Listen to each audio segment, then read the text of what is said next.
O final do que chamamos de Idade do Bronze marca um ponto de inflexão profundo para as civilizações mediterrâneas. O declínio do poder egípcio, o ocaso do sistema palaciano, a civilização micênica na Grécia e o colapso do Império Hitita. Essa série de catástrofes se mostrou no esvaziamento dos centros urbanos, descentralização da economia e quase fim do comércio internacional em grande escala. Mas o enfraquecimento desses impérios criou uma janela de oportunidade para alguns povos, para que eles ascendessem sobre as ruínas da Idade do Bronze. Dentre eles, temos os chamados Povos do Mar, um grupo que conseguiu sair vitorioso do colapso dos antigos impérios. Vindos do Mar Egeu, Creta e do Chipre, um desses povos invadiria a costa de Canaã, nas atuais Palestina e Israel, e estabeleceria uma série de novas cidades. Guerreiros, barbeados e com capacetes decorados com penas, eles não somente tomaram a costa, como invadiram seus vizinhos em todas as direções. Eles eram os filisteus.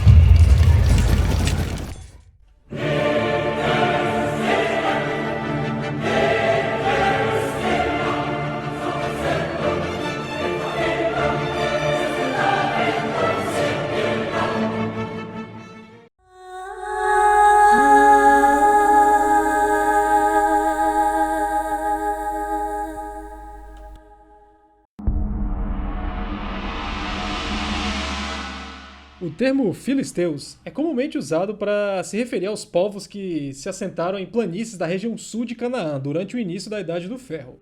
Eles aparecem em alguns textos egípcios, como os dos abre aspas, povos do mar, fecha aspas, e também na Bíblia. Usando ambos os textos e com o apoio da arqueologia, sabe que eles migraram de fora do Levante, provavelmente saindo do Mar Egeu, que hoje divide a Grécia e a Turquia.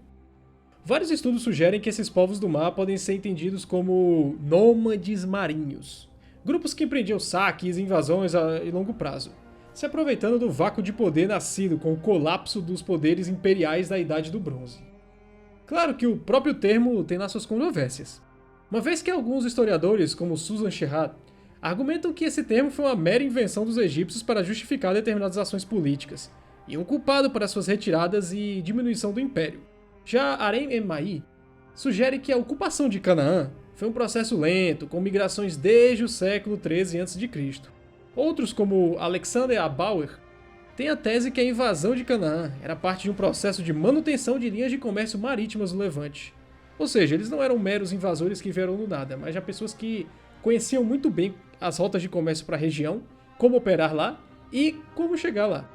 E, geralmente eu não faço debate historiográfico aqui no canal, mas ao que me pareceu, as opiniões variam muito sobre o tema, então achei interessante deixar que a tese que eu vou apresentar não necessariamente é a única aceita e o debate ainda vive.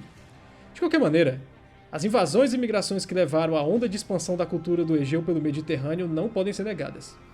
A chegada deles em Canaã aparece em documentos do reinado de Ramsés III, e sua origem estrangeira àquelas terras pode ser vista em vários traços culturais, como o uso de certos tipos de cerâmica e pelo notável consumo de carne suína, bastante absente dos outros povos da região. Desde que chegaram lá, dominaram os territórios das planícies costeiras de Canaã. Nessa época, elas estavam sob a ocupação militar dos egípcios, com vários artefatos provando a permanência de militares e administradores civis, enquanto os filisteus estavam lá. O enfraquecimento do império levou essas guarnições a ficarem desamparadas em face à aniquilação, se retiraram de volta à terra natal. Inicialmente, os filisteus ocuparam apenas a linha litorânea, mas logo saíram desse enclave e começaram a avançar para o interior, através de Cefela e das terras mais altas. Não podemos pensar neles como mero refugiados do colapso do sistema micênico do Egeu e da Grécia, uma vez que chegaram à Filístia aproveitando o enfraquecimento e retirada dos egípcios de Canaã junto com as suas famílias, artesãos e com organização militar. Lá, eles ergueram cidades muradas e se estabeleceram como uma força a ser temida na região. As evidências arqueológicas apontam que eram colonizadores similares aos que partiram do Egeu para Creta, Chipre e a Cilícia, região na atual Turquia. Várias passagens bíblicas colocam a origem dos filisteus como sendo a ilha de Cafto, e segundo Rafael D'Amato, muitos historiadores identificam Cafto como sendo a ilha de Creta, na atual Grécia. Seja qual for, essas ilhas teriam sido um ponto de origem dos filisteus, que de lá migraram antes de ir para o Levante.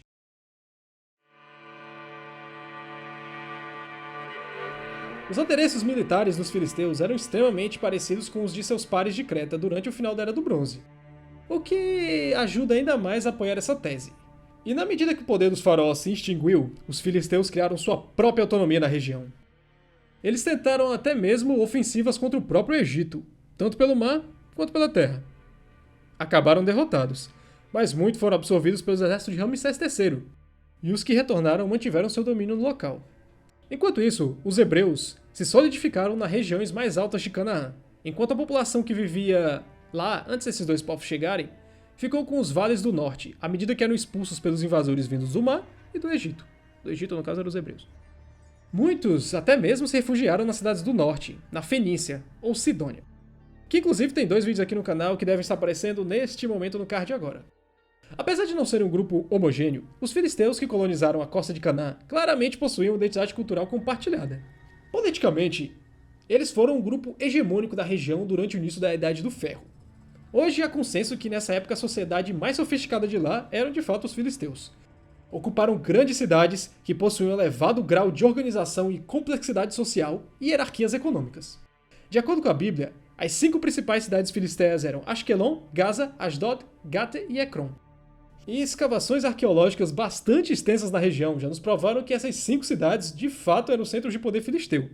A única que não foi largamente estudada, por motivos até meio óbvios, é Gaza.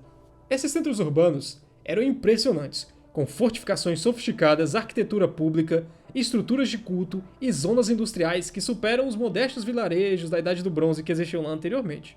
Pelos estudos arqueológicos, sabe-se que técnicas de produção e arquitetura utilizadas pelos filisteus eram extremamente similares às encontradas no Chipre e na Cilícia, além das ilhas do Mar Egeu e na própria Grécia.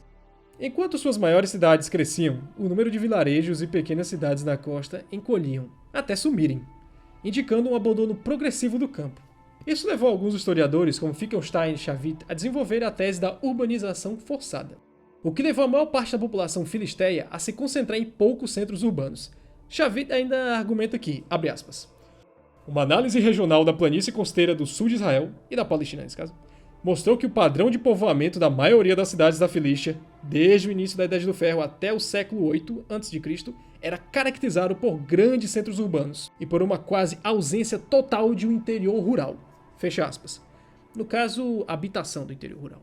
Ele ainda acrescenta que a principal razão para esse padrão tão excepcional no contexto da antiga Canaã foi o fato das cidades filistinas serem, abre aspas, influenciadas por uma cultura originária do mundo egeu. Fecha aspas. Essa prática, já comum na Grécia e no Chipre, foi progressivamente sendo implementada também na Filístia. De acordo com a tese de Bunovitz, os colonizadores filisteus adotaram uma política de nuclearização urbana proposital, removendo os nativos cananeus do seu próprio território e os realocando nas Pentápolis. Pentápolis era um dos nomes para o agrupamento político que compunha as 5 cidades que dominavam a Filístia, a nação dos filisteus. Essa remoção forçada foi a responsável por esvaziar parte do território tampão cananeu que separava os filisteus e os israelitas. E outro problema para os cananeus é que, como as duas nações eram muito mais fortes do que eles, no caso Israel e a Filístia, eles usavam o território cananeu, que os separava, como seu campo de batalha para travarem as suas guerras. A população local se viu sem escolha, a não ser emigrar para outra região ou tomar refúgio nas cidades muradas. Por estarem em terreno de difícil acesso, os israelitas conseguiram montar uma defesa muito mais formidável que os cananeus e resistiram à anexação filisteia. Esse crescimento populacional vertiginoso nas casas das cidades dava um reforço poderoso à economia das Pentápolis. Ao mesmo tempo, criou-se um processo de rápida aclimatização cultural, e a partir do seu segundo século ocupando a região do Levante, os filisteus passavam cada vez mais a adotar práticas culturais canadenhas, embora seu poderio militar continuasse sendo superior. Com a posição nominal de subordinados dos egípcios, os filisteus estavam em posição de golpear seus vizinhos cananeus e hebreus brutalmente. A superioridade militar deles sobre esses povos era esmagadora. Vamos apenas lembrar que, no entanto, as fronteiras culturais e mesmo as políticas dessa época não eram como as de hoje.